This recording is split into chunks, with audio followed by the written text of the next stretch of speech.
नमस्कार सुमित जी, बहुत-बहुत स्वागत है आपका। नमस्कार अंजू जी, धन्यवाद आपने आमंत्रित किया आपके शो पे। सुमित जी, राहुल गांधी को चुनाव आयोग से बड़ी शिकायतें हैं और महाराष्ट्र में विधानसभा चुनाव में जो हार हुई थी महाविकास अघाड़ी गठबंधन की, वो आज तक उसको पचा नहीं पाए हैं। अब उन्होंने एक बार फिर से दिल्ली में बाकायदा प्रेस कॉन्फ्रेंस करके आरोप लगाया है कि जो लोकसभा के चुनाव हुए थे, उससे लेकर विधानसभा चुनाव जो महाराष्ट्र में हुए, उसके बीच में नए वोटर जोड़े गए 39 लाख। लेकिन गजब बात यह है कि पहले जनवरी में उन्होंने कहा 1 करोड़ वोटर जोड़े गए, फिर फरवरी में बोला कि नहीं नहीं 70 लाख जोड़े गए, अब वो 39 लाख पर आ गए हैं। तो कर क्या रहे राहुल गांधी? अंग्रेजी में कहावत है अंजू जी कि bad workman complains about about his tools, यानी एक जो कारीगर है ना बहुत निकम्मा होता है। वो खुद की गलती एक्सेप्ट नहीं करता। वो क्या करता है, वो बोलता है कि इसमें तो मेरे हथौड़े की गलती है और इसमें मेरे खीले की गलती है, मेरी तो कोई गलती नहीं है। महाराष्ट्र चुनाव के ऊपर अब तो लोगों को पता चल गया है कि बटेंगे तो कटेंगे, जो योगी जी ने बोला था। और उसके बियॉन्ड जिस तरह से देवेंद्र जी ने 5+2.5 7.5 साल का जो गवर्नेंस ऑफर किया था, लोगों ने उसके लिए वोट दिया था। लोगों ने जो वोट दिया था इसलिए क्योंकि उनको एक जो वक्फ बोर्ड के सामने से जो अटैक आ रहा था कि उनकी जमीनें पूरे के पूरे गांव लिए जा रहे थे, वो बचाने के लिए उन्होंने भाजपा को और भाजपा की युति में शिवसेना और एनसीपी को वोट दिया था। अब इन लोगों ने तो आपके शो पे मैंने देखा है, आपके दर्शक जानते हैं कि उन्होंने क्या किया था कि वक्फ बोर्ड को बोल दिया था, उन्होंने वो उलेमा काउंसिल को बोल दिया था। आपके सब चीजें आपने तो वो लेटर भी आपके शो पे दिखाया था। अब उन लोग वो एक्सेप्ट नहीं कर पा रहे कि लोग उनसे दूर हो गए हैं, दूर हट गए क्योंकि उन्होंने एक पूरा एक पर्टिकुलर धर्म के तुष्टीकरण के लिए, वो लोगों के तुष्टीकरण के लिए जो पूरे भारत के समुदाय को अलग किया खुद से, अब वो एक्सेप्ट नहीं कर पा रहे। तो अब उन लोग रोज एक नई बहानेबाजी कर रहे हैं कि अब ये प्रॉब्लम है। पहले 1 करोड़ बोला, फिर 70 लाख बोला, अब 39 लाख पे आ गए हैं। अब 39 लाख अगर आप देखें नंबर, हाँ, टोटल 280 सीट, 290 सीट है, 288 सीट्स है। उसमें कहीं कहीं तो काटे गए थे, वो मैं आपको अलग से विस्तार में समझाऊंगा। लेकिन ये पूरा उनको राहुल गांधी का ये पूरा एजेंडा 2014 से एक ही है। 2014 में उसने क्या बोला, ईवीएम हैक किए थे। 2019 में क्या बोला, ईवीएम हैक हुए थे।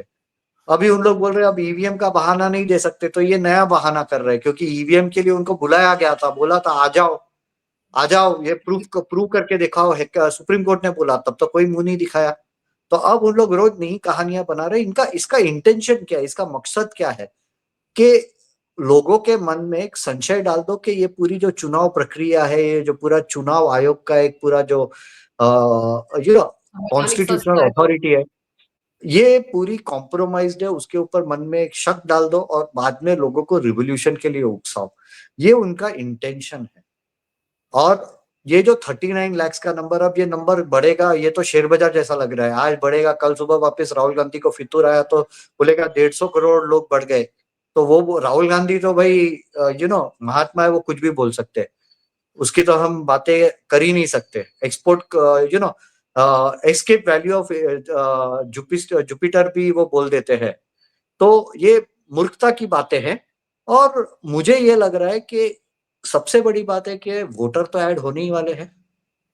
वोटर आज मुंबई के अंदर माइग्रेशन हो रहा है, मुंबई के बाहर भी दूसरे पूना नासिक सब जगह पे माइग्रेशन हो रहा है। कितना है, 3.5% पूरे पॉपुलेशन के, उतना तो एडिशन होना ही है। और सबसे बड़ी बात है कि आप देखिए कि इसके पहले के लोकसभा चुनाव के वक्त बहुत लोगों के नाम काटे गए थे। और ये पूरा कहा जाता है कि उद्धव ठाकरे गुट ने कराया था जब वो कांग्रेस के साथ थे सत्ता में, क्योंकि उनको पता था कि बहुत जगह पे बहुत सारी, पहले एक्चुअली क्या होने वाला था, 21-22 में म्युनिसिपल कॉर्पोरेशन के चुनाव होने वाले थे। तो वहां उनको पता था कि कौन से एरिया में भाजपा का पार्षद ही जीत के आ सकता है। तो उन्होंने क्या किया, उनको वो एरिया मैप था, वो तो सबको पता होता है क्योंकि अगर कोई इवन लोकसभा चुनाव के वक्त भी पोलिंग बूथ वाले को पूछे, तो पोलिंग बूथ वाले को एक दिन पहले भी पता होता है कि मेरे बूथ पे 97% वोटिंग भाजपा के वोटर्स की होगी या दूसरे पार्टी की होगी। अब हमारे एरिया में रफली हुँ, 70 से 80% वोटिंग भाजपा की होगी। हमारा ये पूरा संघ का डोमिनेटेड एरिया है। मैं हुँ, बहुत बार मजाक में बोलता हूँ कि यहाँ अगर भाजपा 3 पैर वाला कुत्ता रखे, 4 पैर वाला इंसान छोड़ दो, कुत्ता भी रख दे 3 पैर वाला, वो भी जीत के आएगा, क्योंकि ये पूरा एक कट्टर भाजपा सपोर्टर एरिया में मैं रहता हूँ। तो हुँ, यहाँ तो जो पोलिंग बूथ एजेंट है उसको पहले ही पता होता है ये नाम है, ये नाम है, तो उन्होंने काटे थे बहुत सारे नाम, उसमें मेरा नाम कट गया था। हमारे यहाँ 4 बिल्डिंग लाइन में हुँ। सबके सब नाम कट गए थे, एक भी नहीं, एक भी नाम नहीं था चारों 4 बिल्डिंग में। और एक बिल्डिंग में कितने लोग रहते हैं? अब हमारे बिल्डिंग में तो 40 फैमिलीज है, यानी अगर हुँ, 3 से भी गुना एक मल्टीप्लाई किया तो 180 ना, 120 130 नाम तो हो ही जाते हैं। और वो पकड़ लीजिए 4 बिल्डिंग, और पता चल जाता है कि कौन है, क्योंकि पोलिंग का जो वो जो वोटर लिस्ट आती है ना, ward wise, polling booth wise, तो उसे पता चल जाता है कि ये लोग कहाँ वोट देने वाले हैं। हुँ। तो वो काटे गए थे तो वो भी नाम वापस ऐड हुए हैं। तो अब इसके ऊपर ये पूरा एक नया कंट्रोवर्सी करके लोगों के मन में संशय पैदा करना, एक प्रश्न चिन्ह पैदा करना, यही काम कर रहे हैं राहुल गांधी। पर सुमित जी, ये सब कुछ महाविकास अघाड़ी गठबंधन की सरकार के टाइम हुआ जब नाम काटे गए, और ये सब कुछ सोच समझी रणनीति के तहत किया गया ताकि बीजेपी के पार्षद उन इलाकों से ना जीते, क्योंकि बीएमसी वगैरह के चुनाव होने वाले थे। यस, और कोई इसके बारे जानबूझ में के काटे गए थे। उस इसके बारे में शिवसेना के सब नेताओं को पता होगा, जो बाद में पाला बदलकर बीजेपी के साथ आ गए या असली एनसीपी बन गई या शिंदे गुट की, उनको भी पता होगा ये सब कुछ। तो पता है, मुझे तो कहा गया है, बहुत जगह से मैंने सुना कि बाद में जब लोकसभा के चुनाव के वक्त लोगों को पता चला, क्योंकि हम लोग सब तो एकदम रिलैक्स थे कि भैया हमारा नाम तो है, क्योंकि पिछली बार हमारा नाम था, हम लोग डाउनलोड कर लेंगे एक दिन पहले। लास्ट हम्म, में जब देखा, ये सिर्फ मेरे कॉन्स्टिट्यूएंसी में नहीं हुआ है, आप देखिए बंबई में हमारे जितने भी सर्कल्स थे, सब जगह हड़कंप मच गया था, सब लोग हमारा नाम नहीं है, हमारा नाम नहीं है, चिल्लम चिल्ली चल रही थी। बाद हम्म, में शिवसेना के विधायक और सांसद के कॉन्टेस्टेंट्स को भी भागना पड़ा था कि भैया अब इतने तो हमारी वोटर है। हम्म, हम एक जमाने में वहां उद्धव ठाकरे के साथ चले गए थे, सब सब अच्छे कर्म कर लिए लोगों को, भाजपा के लोगों को निकालने के लिए, लेकिन अब ये बैकफायर हम पे ही हो रहा है, क्योंकि वो हमारा भी हमें ही वोट देने वाले हैं। तो ये हम्म, पूरा धमाल हुआ है, काफी नाम सुनाई दिए कि उन लोग बाद में, कुछ बड़े नेता वहां से यहाँ आए, वापस अपने तरफ घर वापसी की। उन लोग बाद में दिन में 6 जगह पे भागे, क्या हो रहा है क्या नहीं, इतने टेंशन में थे। क्यों? उसके बाद में पूरा एक्सरसाइज किया गया कि भैया आप लोग एनरोल हो जाओ, आपका नाम काटा गया है, आपका नाम वापस लाएंगे, ये वो। तो ये पूरा उनको भी पता था क्या हो रहा है, लेकिन politics is a very dirty business. तो हम्म। जब विरोध में थे तब उसके वोटर्स के नाम काट दिए, अब साथ में आ गए तो उसके वोटर्स के नाम वापस लाने का भी काम तो होना ही है। मैं तो अपने अनुभव से बोल रहा हूँ, मेरे फ्रेंड के अनुभव से बोल रहा हूँ, हमारे 4 बिल्डिंग में ही धमाल चल रही थी। और फिर सबके, लेकिन एक जो कहा जाता है सुमित जी कि चुनाव आयोग तो किसी का नाम काटने से पहले भी वेरीफाई करता है ना, पूछता है ना कि बंदा कहीं और तो नहीं चला गया, इसका वोट क्यों काटा जा रहा है। तो नहीं, उस लेकिन आप लोग के मामले में ये सब कुछ फॉलो नहीं किया गया, बस सीधे काट दिए गए। हमारे नाम ऐसे ही कट गए थे। हमारे यहाँ काफी लोगों के, यानी कहा जाता है कि सिर्फ हमारी कॉन्स्टिट्यूंसी में रफली 70 से 80 हजार लोगों का नाम काट दिया गया था। और ये सब जगह हुआ है, बम्बई के अंदर 6 लोकसभा कॉन्स्टिट्यूएंसीज है, सब जगह काफी नाम कट गए। उसमें दूसरा एक फैक्टर भी हो जाता है, और बीजेपी ने इसके अंदर ध्यान नहीं दिया था, बीजेपी में कॉम्प्लेसेंसी भी है बहुत, कि अब जैसे समझिए आपकी शादी हो गई है, हम्म, आप हमारे कॉन्स्टिट्यूएंसी के बाजू के कॉन्स्टिट्यूएंसी में चले गए हैं, ओके, ऐसे अगर ट्रेन में देखें तो आपसे 15 मिनट दूर है, लेकिन कॉन्स्टिट्यूएंसी बदल जाती है। हम्म, अब आप भी एकदम अपने मूड में हैं, आपके फैमिली वाले दोनों तरफ, यानी आपके ससुराल वाले, आपके मैके वाले, दोनों लोग के नहीं चलता है, क्या फर्क पड़ रहा है। अब इलेक्शन के वक्त आप अचानक जागेंगे तो आप बोलेंगे ठीक है, मैं मेरे मैके से वोट दे दूंगी, भाजपा को ही वोट देना है। अब जैसे हम्म, मुलुंड है, मुलुंड में मनोज कोटक जी खड़े थे, और घाटकोपर में भी उसका ही था। आपकी शादी होके वहां गए, आपने चेंज नहीं किया, घाटकोपर में भी मनोज कोटक को ही वोट देना था। फिर हम्म। आपने अचानक देखा कि भैया यहाँ से भी मेरा नाम निकल गया है, वहां नाम ऐड नहीं हुआ है। तो ये कॉम्प्लेसेंसी। दूसरा क्या होता है कि रफली बहुत लोग जो डेथ्स होते हैं, वो सब भी अपडेट नहीं करते लोग। लेकिन तो ये सब तो ठीक है। पर सुमित जी, जो 39 लाख का आंकड़ा लेकर राहुल गांधी आ गए, जिसको लेकर उन्होंने प्रेस कॉन्फ्रेंस भी किया। संजय सिंह और सुप्रिया सुले भी, संजय राउत और सुप्रिया सुले भी वहां पर थे। ये आंकड़ा क्या है? मतलब ये आंकड़ा कहां से मिला उनको? ये हवाबाजी करते जा रहे हैं, 1 करोड़ 70 लाख और अब 39 लाख। अब तो उन्होंने ही लिस्ट देनी चाहिए कि अगर एडिशन हुआ है तो किसका किसका नाम ऐड किया है। वो हम्म। 39 लाख का नंबर, 39 लाख का नंबर बोल रहे हैं, तो उसने बोलना चाहिए कि ये नाम है, हर एक कॉन्स्टिट्यूएंसी में इतने लोगों को ऐड किया, उसका ये नाम है। वेरीफाई करो, वेरीफाई करो कि क्या है। अब मेरे भाई का नाम काटा गया था, मेरे भाभी का नाम उसके मैके के यहाँ बराबर था, वो वोट दे के आई, मेरा भाई ने वोट नहीं दिया। तो ऐसे ही हो रहा है। अब उसने मैं तो कल सुबह बोल सकता हूँ 150 करोड़ लोगों का नाम ऐड किया गया।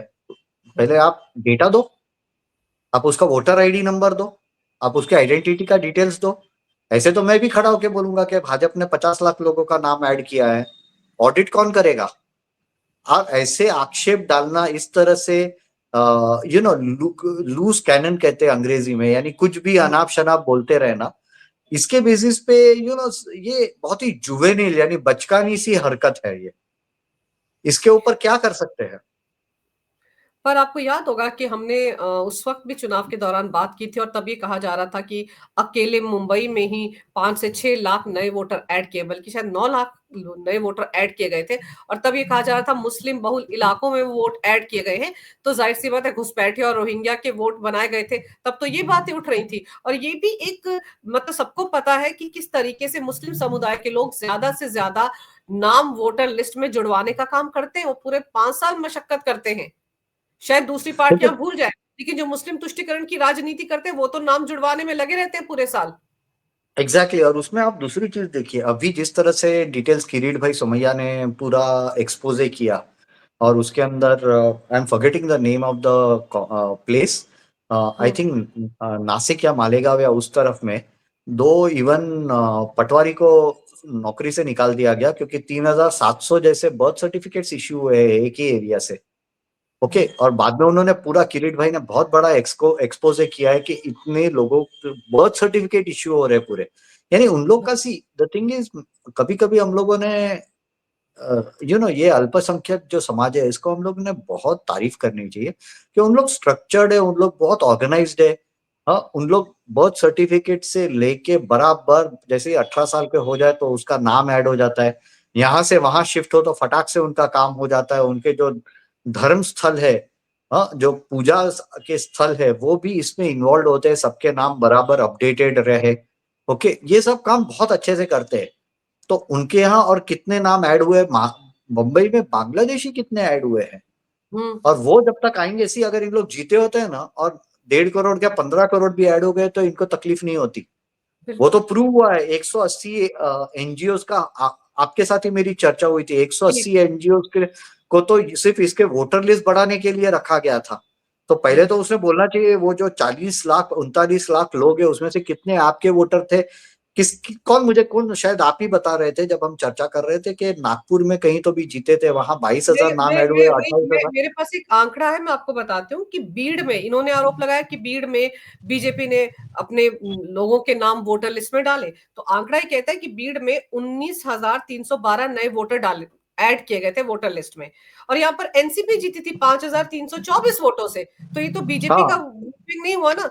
फिर नागपुर नॉर्थ से भी यही खबर है कि वहां पर राहुल गांधी जो लिस्ट दे रहे हैं या आरोप लगा रहे हैं ये लोग, उसमें ये कहा जा रहा है कि 23,421 नए वोटर जो थे उनके नाम लिस्ट में डाले गए। और यहां से कांग्रेस जीती, 28,467 वोटों से कांग्रेस का उम्मीदवार जीता। तो फिर एग्जैक्टली, किस यानी बात काम पे ये बीजेपी। कहते हैं कि जो नाम ऐड किए गए वो सिर्फ बीजेपी ने अपने वोटरों के नाम ऐड किए? मैं तो ये बोलता हूँ कि अगर राहुल गांधी ये बोल रहे हैं तो साथ में बोलना चाहिए कि बीजेपी काम बराबर नहीं कर रही है। जहां 22,000 ऐड करते हैं वहां हम लोग 28,000 से कांग्रेस जीत के आती है। नहीं, बीजेपी काम ही नहीं कर रही है। ऐसा तो नहीं है 22,000 उसके ही लोग थे, हम्म। कांग्रेस ने खुद फेक नाम नहीं डाले थे, उसकी गारंटी क्या है? उसको बोलना चाहिए कौन है, 22,000 उसका नाम दो, उसके वोटर आईडी डिटेल दो। वो तो दे नहीं रहा है। और जब ये सब डिटेल मांगा ऑडिट, आज मैं आपको बोलता हूँ कल सुबह अगर इलेक्शन कमीशन ने या किसी ने पीआईएल करके नोटिस इश्यू की ना इसको, तो ये हम्म। माफी मांग लेगा, ये पीछे हट जाएगा, क्योंकि हवाबाजी कर रहा है राहुल गांधी। लेकिन एक चीज जो सबसे अजीब है कि मुझे ये समझ नहीं आता कि ऐसा कौन सा तीर मार लिया था महाविकास अघाड़ी गठबंधन ने या कांग्रेस ने, जो इनको ये लग रहा था कि महाराष्ट्र विधानसभा चुनाव में यही जीतेंगे? इतना नहीं, भरोसा उन लोग कैसे को हो पता जाता था। है? इतना उन भरोसा लोग को शायद तब पता हुआ था। जब नाम ऐड किए गए थे, लेकिन वोट नहीं मिले। नहीं, अंजू जी, सबसे पहले उनको पता चल गया था। आप देखिए, जब योगी जी ने आके स्टेटमेंट मारा, बटेंगे तो कटेंगे, बाद में मोदी जी ने बोला एक है तो सेफ है, उसके बाद में जिस तरह से लाडली बहना योजना इतना सक्सेस हुआ, उसके बाद में जिस तरह से ग्राउंड लेवल पे आरएसएस ने 60,000 जितनी बैठकें रखी थी लोगों को, लोगों के साथ बात करके उनको समझाने के लिए। ओके, जिस तरह से हर एक एरिया में, मैं बाद में भी नई नई चीजें, बहुत बार स्ट्रेटजीज जो पॉलिटिकल पार्टीज की होती है वो बहुत धीरे धीरे पता चलती है।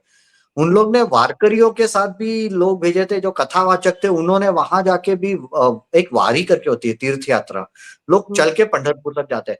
वहां उन लोग ने बातें करी थी कि देखो आप धर्म और देश के लिए क्या कर सकते हो। जो लोकल मंदिर थे वहां भी उन लोग इन्वॉल्व रहते थे समाज सेवा में, वहां धार्मिक कार्यक्रम में, वहां भी उन लोग बातें हो रही थी। अब हमारे घर पे जो लोग आए थे, हाँ, क्योंकि मैं ऑफिशियल मेंबर तो नहीं हूँ भाजपा का, तो बोला देखो देश के लिए कौन सी विचारधारा अच्छी है उसको आप वोट दो। हम तो कोई पार्टी का नाम नहीं लेते, लेकिन कौन सी विचारधारा, कौन से लोग देश के लिए, धर्म के लिए बराबर है, आपने वो सोच के वोट देना है। उतना करके चले गए थे। अब ये तो हमारे यहाँ जो आए थे वो मंदिर के थ्रू आए थे।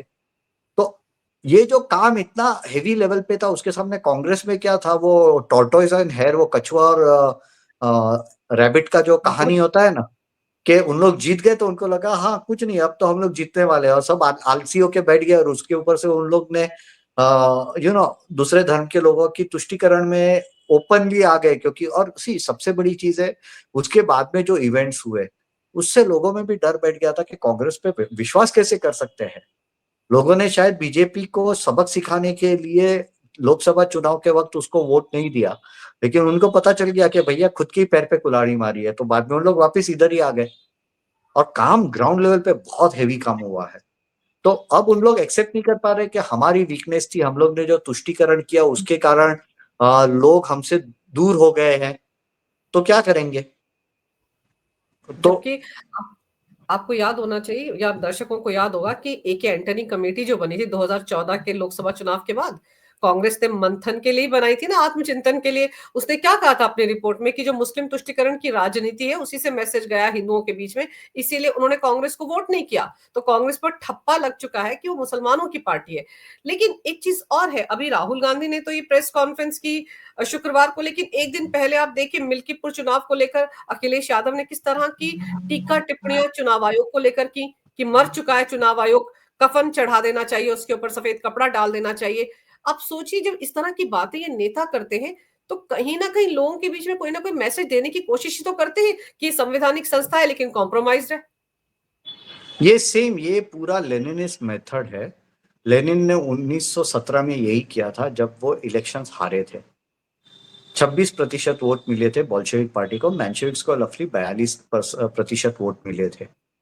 तो क्या किया उसने, बोला कि ये पूरा चुनाव रिग्ड है करके उन्होंने लोगों को रास्ते पे उतारा, जिसको बाद में उन्होंने बोला ये बोल्शेविक रेवोल्यूशन है। ओके, जिसको उसने क्रांति बोली, वो क्रांति नहीं थी। वो एक इलेक्शन बकायदा हार गए थे। वो इलेक्शन हारने के बाद रास्ते पे गुंडों को उतारा, उसके साथ में इस्लामिस्ट को उतारा था। ओके, खुद के जो लेफ्टिस्ट गुंडे थे और जो इस्लामिस्ट थे, सबने मिलके वहां कत्लेआम किया और पावर खींच के लिया खुद के पास।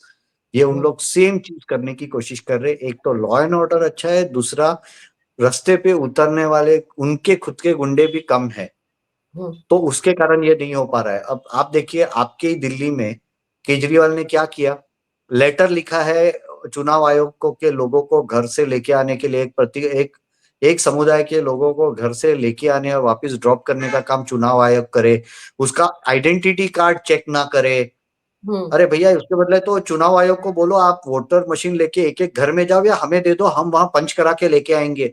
वो ही बोलना बाकी रह गया था उसको वोट। अब इस तरह की कोई अनाप शनाप बातें करे।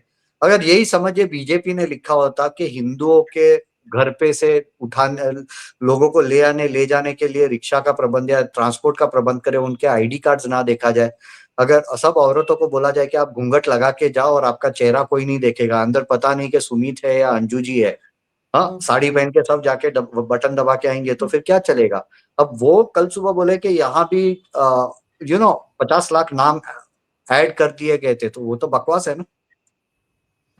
अब सी नहीं, घूंघट से याद आया मुझे कि राज्यसभा में समाजवादी पार्टी की सांसद जया बच्चन, वो भी तो शोर मचा रही थी कि मिल्कीपुर में बुरके उठा उठा कर देखा गया। अरे भाई, क्यों ना चेक करें। जब आप अरे वोट देने के लिए आएंगे सर, उस बुरके के नीचे कौन है, मतलब कि शहजाद है या शहजादी है, ये पता लगाने के लिए कोई तो मैकेनिज्म उठाना पड़ेगा ना। आप वोट डालने के लिए आप बुरके पहनकर आ जाते तो आपकी शिनाख्त कैसे होगी। और लेकिन अगर अब उसको देखा एयरपोर्ट पे जाए आप इवन तो होता है। आप सऊदी के एयरपोर्ट पे भी अलग सेक्शन है, वहां की जो लेडीज भी जाती है उसको भी आइडेंटिटी तो प्रूव करना ही पड़ता है ना। हम्म। अब आपने एक बहुत अच्छा उदाहरण दिया है कि अंदर शहजादे या शहजादी है या शहजादा है, हम्म। वो तो पता ही नहीं चलेगा। आके कितने वोट फेक वोट्स डाले जाएंगे, यानी उनका क्या है, उनकी मंशा क्या है कि हमारे फेवर में फेक वोट डालने वाले लोगों को फ्री पास मिलना चाहिए। तो हम्म। फिर तो आप बोलो कि भैया चुनाव आयोग को बोलो दुकान बंद कर दे, हम ही चुनाव लेंगे, क्योंकि हमें जीतने की इच्छा है, हमारे पास उस तरह के वोटर्स भी है, और हमें कोई किसी ने सवाल नहीं पूछना है। तो आप बोलो कि आप ही कॉन्स्टिट्यूट, आप दूसरे को, आप चुनाव आयोग पे लांछन लगाओगे, आप भाजपा पे लांछन लगाओ, उसके बदले बोलो चुनाव आयोग को बंद कर दो, हमें वोट दो ना दो, हमें सत्ता चाहिए। हम्म। हमें देश तोड़ना है, हम रोहिंग्या को लेके आएंगे, हम बांग्लादेशी को लेके आएंगे, कल सुबह तो हम बोलेंगे कि जो बांग्लादेशी और वो लोग अमेरिका में वहां से ट्रंप निकाल रहे तो उनको भी यहाँ लेके आएंगे हम। तो ऐसी वाली बात हो गई ये सब। पर आप ये देखिए कि राहुल गांधी बार बार एक आरोप लगाते हैं कि मैंने चुनाव आयोग से वोटर लिस्ट मांगी, हमको नहीं दी गई। सर, क्या कभी ऐसा होता है कि चुनाव से पहले जो फाइनल वोटर लिस्ट होती है वो राजनीतिक पार्टियों को ना दे चुनाव आयोग? सबको दी जाती है ना, तो राहुल गांधी ये राग क्यों अलापते हैं बार बार? सबसे बड़ी बात है कि राहुल गांधी के जो फॉलोअर्स है, जो उसका फैन क्लब है, जो कांग्रेस का एक बहुत बड़ा तबका है वोटर्स का, हाँ, एक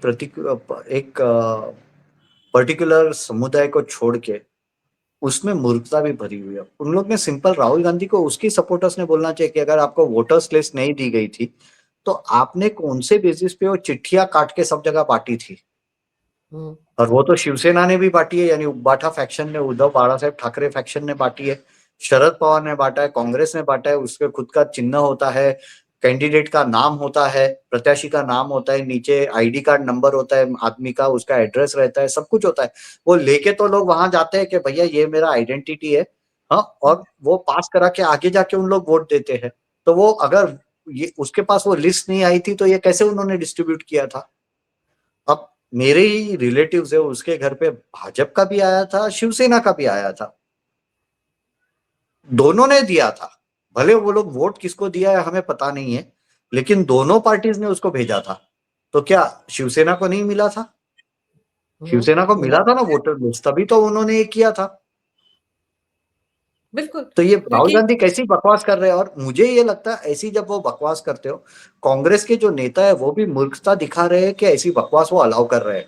ये अंडरमाइनिंग द कॉन्स्टिट्यूशन है, ये कॉन्स्टिट्यूशन को अंडरमाइन करने का पूरा एक्सरसाइज है। और कांग्रेस का नीचे पार्षद के चुनाव में लड़ने वाला मेंबर से लेके लोकसभा के लीडर्स तक के सब लोग इन्वॉल्व है, ये पूरा कॉन्स्टिट्यूशन को और कॉन्स्टिट्यूशनल अथॉरिटीज को अंडरमाइन करने के एक्सरसाइज में। राहुल गांधी ओनली अ फेस, ये सब मिलके कॉन्स्टिट्यूशन को बर्बाद करने का काम कर रहे हैं। वैसे तो लाल रंग का कॉन्स्टिट्यूशन का कॉपी लेकर घूमते रहते हैं, अंदर वो खाली होता है। तो इसीलिए वो मुझे तो लगता है डायरी कि है, कॉन्स्टिट्यूशन नहीं है, वो तो डायरी है, नोट लिखने के लिए, मेरी गलतियां, मेरी हजार गलतियां करके वो बाद में उसकी आत्मकथा आएगी, वो उसमें लिखेंगे वो खाली पेजेस में। लेकिन सुमित जी, राहुल गांधी ने एक कमेटी बना रखी है, एम्पावरमेंट और action of group leaders and expert करके। एक कमेटी बना ली है 7-8 लोगों की।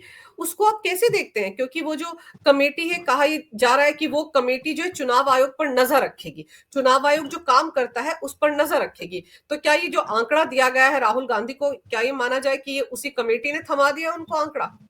हाँ, तो वो कमिटी को सबसे पहले तो ये कमिटी की कॉन्स्टिट्यूशनल वैलिडिटी क्या है, सोशल हम्म। वैलिडिटी क्या है। मुझे कभी कभी ये सब जब मैं पढ़ता हूँ सुनता हूँ तो मेरे मन में एक दुख होता है। और मैं एक फोटो याद आ जाता है कि जब आजादी मिली तो माउंटबेटन और नेहरू दोनों एक कागज पे साइन कर रहे थे। तो हुँ, मुझे कभी कभी ये विचार आता है कि क्या ये जो विंडसर डायनेस्टी है, यानी ब्रिटिश की जो राजवंश है, उसने हुँ, क्या ये भारत के आज तक हम राज कर रहे थे, अब 15 अगस्त 1947 से अब इसके ऊपर नेहरू गांधी खानदान राज करेगा, वो हम लिख के दे रहे का, ये आपकी पिताश्री की प्रॉपर्टी हो गई, अब हुँ, ये पूरी कॉलोनी आपकी हो गई, ब्रिटिश कॉलोनी नहीं रहेगी, ये नेहरू गांधी कॉलोनी हो जाएगी। ये उस तरह का माइंडसेट है कि वो इस तरह के, यानी एक कॉन्स्टिट्यूशनल अथॉरिटी है जिसके ऊपर सुप्रीम कोर्ट है, जो लोगों को आंसरेबल है, जो पार्लियामेंट को आंसरेबल है, उसके बदले इस तरह से खुद एक सुपर कॉन्स्टिट्यूशन बना, कॉन्स्टिट्यूशनल अथॉरिटी बना रहे।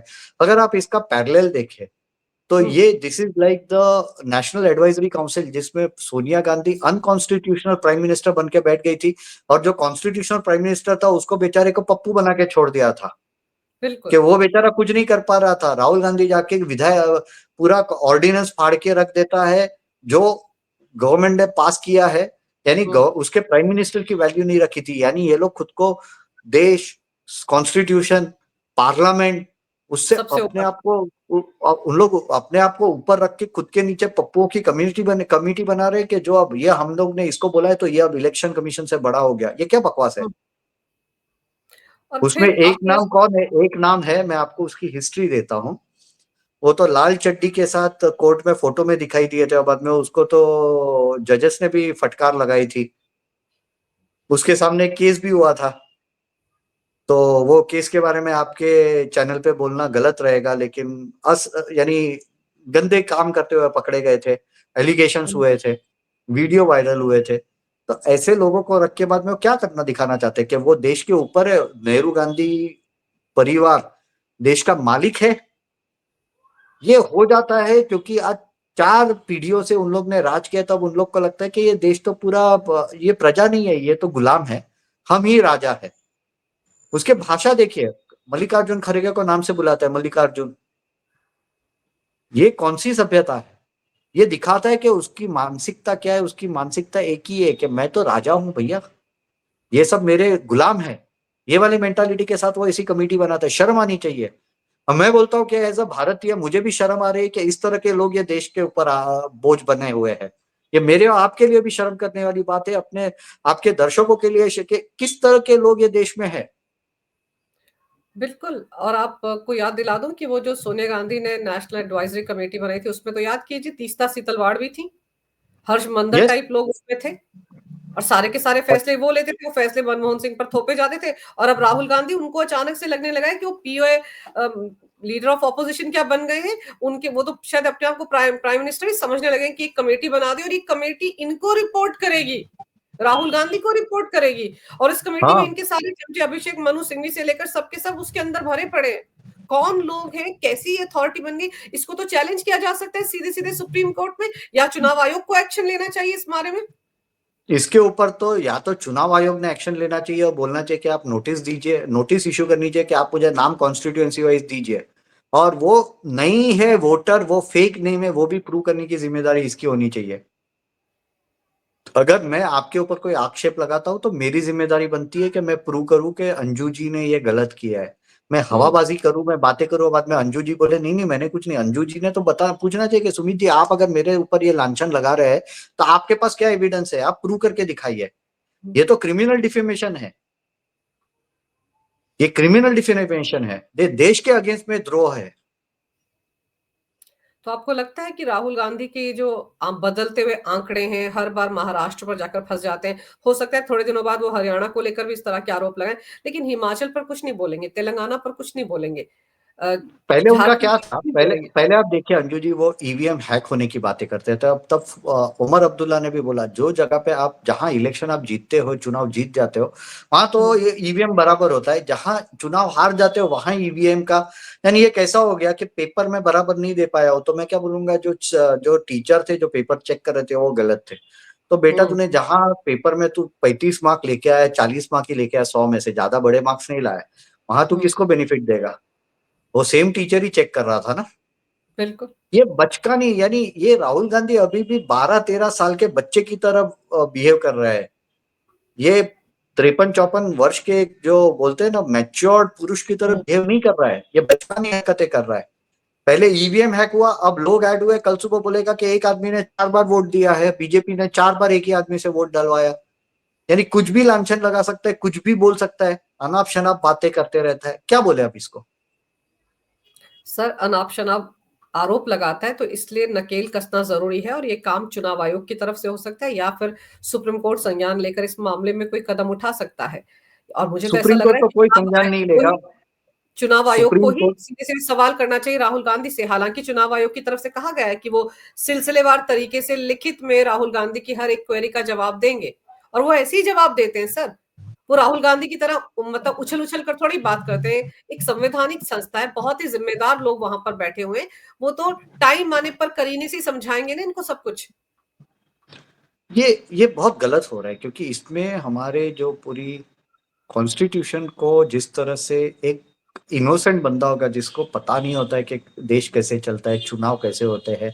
हुँ, मैं एक कांग्रेस के बहुत ही कट्टर सपोर्टर है, लेकिन वेरी इंडिपेंडेंट, और आईएएस सर्कल में बहुत अच्छे से घूमे हैं, सब लोगों को पहचानते हैं। इलेक्शन कमीशन में उसके दोस्तों ने काम किया, आईएएस ऑफिसर्स ने, और उसमें एक उनके मित्र है जिनके पास एक जमाने में वाराणसी आया था, तो उन्होंने बकायदा इश्यू किया था कि Modi ji can not stay in Varanasi in the night, he has to leave Varanasi. हुँ। कट्टर कांग्रेस सपोर्टर, भाजपा के बारे में रोज सुबह उठ के जब तक 4 गलत बातें भाजपा की ना लिखे तब तक वो खाना भी नहीं, यानी ब्रेकफास्ट भी हजम नहीं कर सके, यानी भूख भी नहीं लगेगी। उसने मुझे बोला कि ये राहुल गांधी जो बोल रहा है वो गलत बात बोल रहा है, ईवीएम हैक ही नहीं हो सकता। मैंने चुनाव आयोग में खुद फोन करके मैंने बात की है, और ये कांग्रेस के सपोर्टर्स है, उन लोग ये बात करते हैं प्राइवेट में, लेकिन कोई पब्लिक में ये बात नहीं कर पाता है। ये बहुत ही दुख की बात है, बहुत ही दुख की चलिए बात है कि राहुल गांधी इस तरह से देश को नीचा दिखा रहे हैं। आज हम लोग, मैं एक दूसरे एक एंगल से आपको बताता हूँ। आज हम लोग आईटी में इतने बड़े जायंट्स हो गए। आज अमेरिका में इलेक्शन होते हैं तो वहां भी अपना सॉरी बाइडेन का इलेक्शन के वक्त गड़बड़ हुआ था, जॉर्ज बुश के टाइम में गड़बड़ी हुई थी। हम लोग के यहाँ इतना सिस्टमैटिक इलेक्शन होता है, इतना टेक्नोलॉजिकल सपोर्ट है अपने यहाँ। हम लोग क्यों ईवीएम्स और पूरी टेक्नोलॉजी एक्सपोर्ट नहीं कर सकते? क्यों? क्योंकि हमारे ही लोग हैं, अपने ही देश के अंदर जयचंद है जो अपने ही देश के प्रोसेसेस को अंडरमाइन कर रहे। नहीं तो हम ये पूरा प्रोसेस एक्सपोर्ट कर सकते थे। अमेरिका में शाम तक पूरा वोटर लिस्ट आ जाता, दूसरे दिन पूरा नंबर्स आ जाता एक साथ। हमारे ही लोग हैं आज, we are the only thriving democracy. इतने सारे वोटर्स कहीं नहीं है, हमारे पास जितने वोटर है वो दुगना है, अमेरिका की पूरी पॉपुलेशन से दुगना है। और हमने एक बहुत ही अच्छा सिस्टम बनाया है, ईवीएम काउंटिंग, ये वो, वोटर आईडी कार्ड, हम लोग एक्सपोर्ट कर सकते थे। लेकिन हमारे ही लोग हैं जो इस पे लांछन लगा रहे हैं। उन लोग ने प्राउड होना चाहिए, कि ये गर्व होना चाहिए कि ये तो हमारे ही देश का है, ये नहीं कर रहे। यार कौन से देश के है, भारत के या इटाली के नागरिक है? मुझे ये समझ में नहीं आ रहा है। उनको तो बैलेट पेपर से चाहिए ना ताकि लूट-खसोट मचा सकें जो 90 के दशक में होता था, 80 के दशक में। नहीं, जिससे बैलेट जिससे पेपर में भी लालू हुआ, प्रसाद वहां यादव हार गए थे ना। क्योंकि जहां लालू बैलेट पेपर पे हुआ, कहीं 12 जगह पे हुँ, पार्षद के चुनाव हुए थे म्युनिसिपल कॉर्पोरेशन में, 11 जगह पे हारी है कांग्रेस। नॉर्थ में कहीं हिमाचल या उत्तराखंड या कहीं तो भी, वहां उन लोग बोल रहे हैं कि नहीं, वहां चुप हो गए क्योंकि वहां बैलेट पेपर में भी हारे हैं। सी, कांग्रेस जब तक काम ढंग से नहीं करेगी और ऐसे बकवास बातें करेगी, लोग वोट नहीं देने वाले। बैलेट पेपर चोरी करके वोट डालने की कोशिश करें तो बात अलग है, लेकिन वो भी अगर सिक्योरिटी बढ़ा दी जाए तो वो भी नहीं कर पाएंगे। अब आप महाराष्ट्र में देखिए, जो लोकल इलेक्शंस हुए वो तो बैलेट से ही हुए थे ना, वो थोड़ी ना ये था, ईवीएम्स थोड़ी ना थे जी। लोकल बॉडी इलेक्शंस में। वहां भी हारी है कांग्रेस, वहां कौन सी जीती है कांग्रेस? तो फिर वही ना जो आरोप राहुल गांधी पिछले 6-7 पिछले 2-3 महीने से लगातार लगा रहे हैं जनवरी से लेके, तो ये इन पर कार्रवाई होनी चाहिए और चुनाव आयोग को बड़ी संजीदगी से सीरियसली इनके आरोपों को लेना चाहिए और जो कार्रवाई वो कर सकते हैं क्योंकि वो एक संवैधानिक संस्था है, उस पर इस तरह से कोई भी उठकर अनाप-शनाप आरोप नहीं लगा सकता। लोगों का भरोसा है उस संस्था पर, पूरा लोकतंत्र उससे चल रहा है। राहुल गांधी भी उसी संस्था की तरफ से चुनाव करवाए गए थे, उसके चलते ही अमेठी से भी जीते थे और वायनाड से भी जीते थे। तब ईवीएम खराब नहीं थी, वोटर ऐड नहीं किए गए थे। लेकिन उनकी बहन अभी हाल ही में बाय इलेक्शन में जीत कर आई हैं, तो भी ईवीएम वहां पर ठीक थी। लेकिन जहां पर राहुल गांधी की पार्टी की हालत खराब हो जाती है, वहां पर ईवीएम खराब है। तो मुझे लगता है it's high time for election commission, अब उनको इसके बारे में राहुल के खिलाफ जरूर कोई एक्शन लेना चाहिए। आपने सुमित जी समय निकाला, बड़े विस्तार से इस विषय पर तमाम जानकारी मेरे दर्शकों को दी। आपका बहुत बहुत धन्यवाद। नमस्कार। भारत माता की जय हो। वंदे मातरम और जय श्री राम। जय श्री राम। अंजू जी, आपको और आपके दर्शकों को, और भारत माता की जय। जय हिंद। जय हिंद।